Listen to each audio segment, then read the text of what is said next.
This is one of those things where, even though this is really nicely worded, and this is, I could say this about almost any of the questions about emptiness, is that they are so specific to each person, right?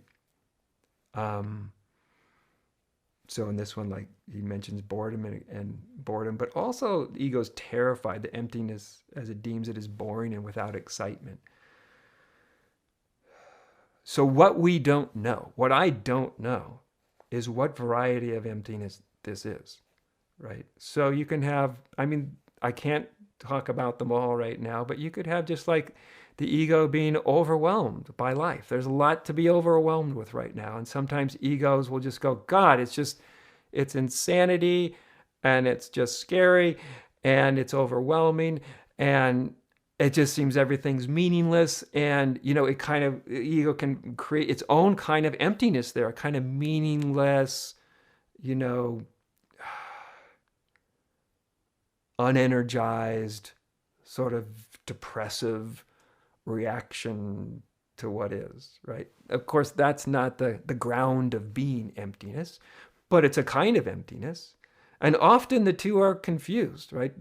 I often find when folks are writing me about emptiness, they're writing as if all these emptiness experiences are the same kind. Of course, I understand that because they haven't had the position that I have to see so many people unfolding through all this for a lot of years. But so we don't know is exactly what variety of emptiness.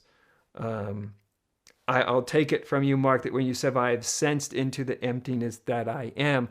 Now, the emptiness in its, let's just say, in terms of the ground of being, right?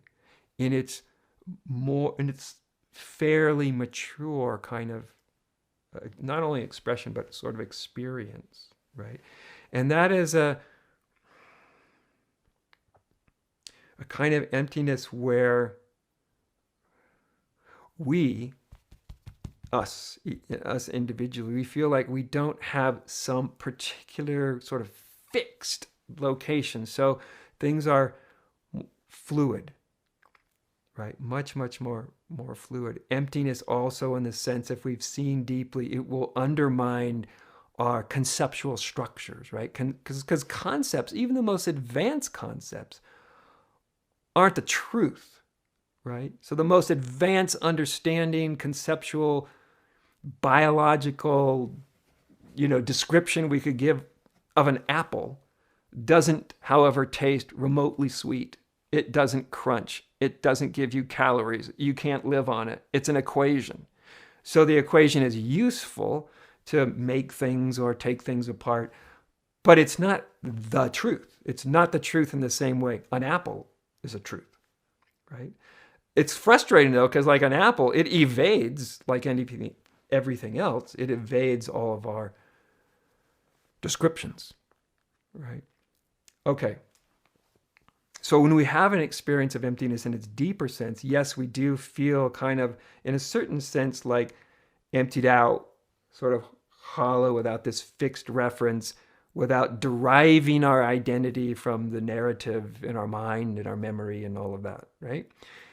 But experience too, there's a certain, when it's more mature, there's a kind of fullness with it, right? And that's the hard part to explain. An emptiness with fullness. Well, what kind of fullness does that more mature experience of emptiness have?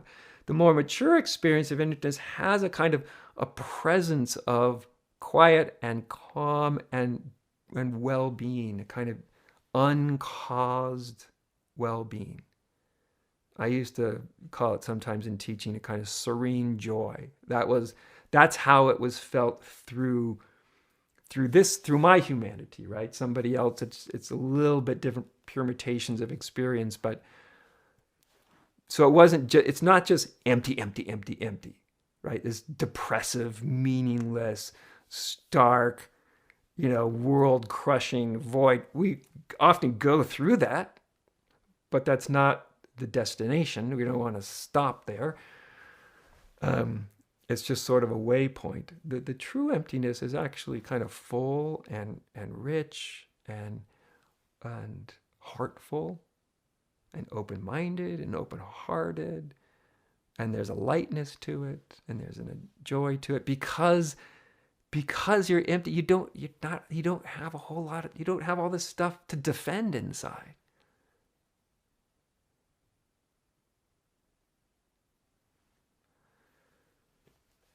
But getting there, getting to that emptiness, we'll often go through various other forms of emptiness. Like I said, there can be like psychological forms based on like the ego's reaction to its life, or to traumatic episodes in life can sometimes produce certain types of emptiness. There can be the kind of emptiness where you're kind of like stuck in the witness position. Now, we always hear about, there's a lot of connection between emptiness and witnessing. But that feeling of being a witness, I'm the witness of the whole world and everything's going by. You can even feel like I'm a witness to my own mind, to everything, and it's all going by. And all that sounds great, but it can be so much in the witness that none of you's on the playing field.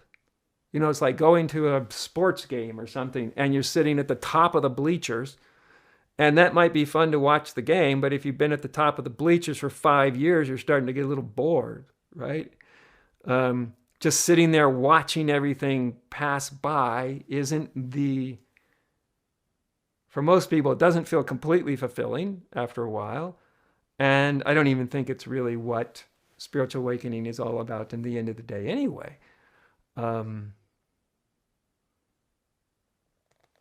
So we can even have a version of emptiness, which is actually kind of a witnessing position that our mind is creating. Like, I am the witness of blah, blah, blah, blah, blah, blah.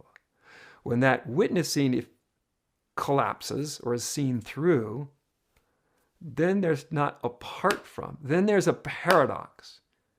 And I'm just describing this so we know, so you can have some reference for the deeper experience of emptiness when you bump into it, right? So we don't just think, all these problematic encounters with various kinds of emptiness are what we're aiming for. They're a part of the journey for a lot of people, but they're not the end of the journey. Like, why would we be on the journey if it just ended in some meaningless, pitiless void of, but it doesn't. It doesn't. The deeper void is actually also experience of deep connection. Deep and profound connection. And that's what's in our experience of emptiness, which is very hard to convey because it doesn't sound very connected, but in its deeper experience, it's just